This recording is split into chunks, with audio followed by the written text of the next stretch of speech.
So we're going to talk about quantum numbers. Quantum numbers are um, sort of a way to describe the orbitals that we've been talking about. Something to notice though, if you think about the periodic table, the first row, the first energy level, because it's so small, can only hold one subshell, the s, and it has one orbital. The second energy level has two subshells, has the s and the p area, right? So row 2 of the periodic table has an s and a p area. That is a total of 4 orbitals, which can hold 8 electrons. The third energy row, the third energy level, the third period on the periodic table can have 3 subshells, s, p, and d. Now the d subshell, if you remember, is on row 4 of the periodic table, but it still belongs to the 3 energy level. So there's 3 subshells in the third energy level.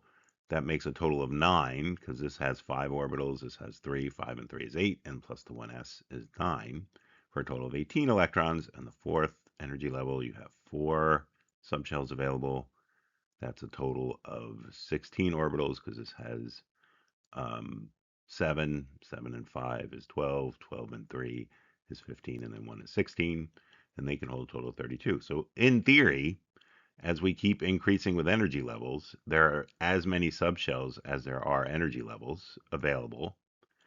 There are n squared as many orbitals as there are in any, right? So 1 squared is 1, 2 squared is 4, 3 squared is 9, 4 squared is 16.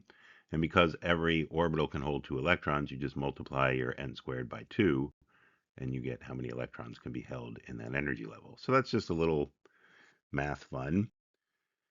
So then maybe this gets you thinking, wait, so then there could be a fifth subshell that we don't know about yet in the fifth energy level? And yeah, we're right, we're inside someone's mind as a thought experiment. It's what works for doing a lot of math that we need to have done. So I'm just asking you to go on this ride with me.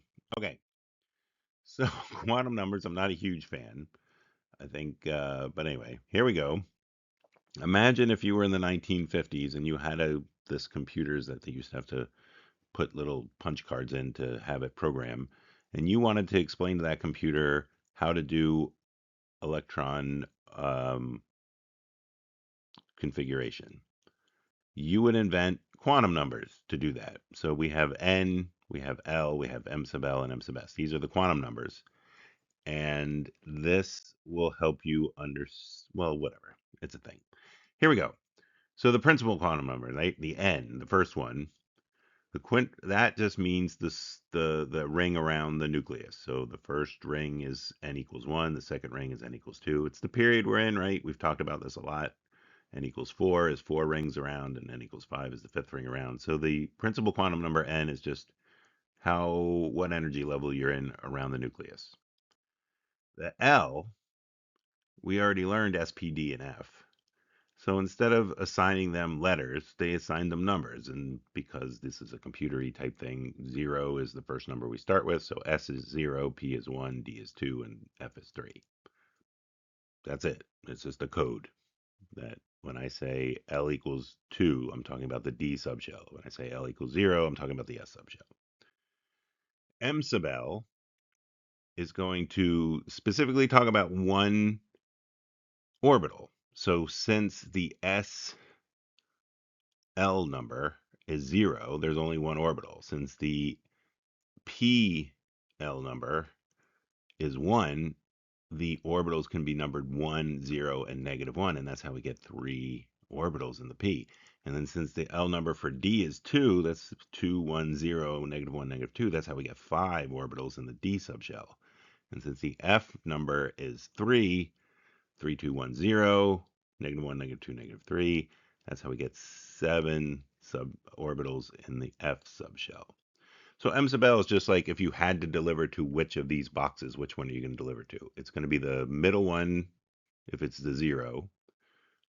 It's going to be the one to the left and right. If it's a 1, it's going to be the 1, 2 over if it's 2 or -2, and it's going to be 1, 3 over if it's 3 or -3. Then the m sub s is the electron spinning up or spinning down. If it's spinning up, you get a +1/2, and it's spinning down, and you get a -1/2 for your m sub s. So how do we ever use these other than telling a computer how to do this stuff? um, what makes scientists excited is they're like, no electron can have the same four quantum numbers in the same atom. And that's great. So if I say n equals 2, L equals 1, m sub L equals 0, and ms equals plus 1/2, what am I talking about? What address do we need to go to? Well, n equals 2 means we're in the second ring around the nucleus. L equals 1, that means we're in the p subshell. M sub L equals 0, so we're talking about the middle one, right? Because this one's 1, this one's 0, and this one's minus 1. So we're talking about the middle of the orbitals. And the ms equals plus 1/2, then that electron has to be spinning up. If it was spinning down, it would be the minus 1/2. So there you go. It's a way to do an address with numbers. So here, n equals 3, L equals 2, m sub L equals minus 1, m sub s equals minus 1/2. N equals 3, so we're in the third energy level around the nucleus. L equals 2, so that's the D subshell. M sub L equals minus 1, so again, remember the middle one is 0, 1 minus 1, 2 minus 2. That's how we go, right? So it's 2, 1, 0, minus 1, minus 2. So we're talking about this specific orbital, and since the m sub s is minus 1/2, that means the electron is spinning down. And that's all there is to know about quantum numbers.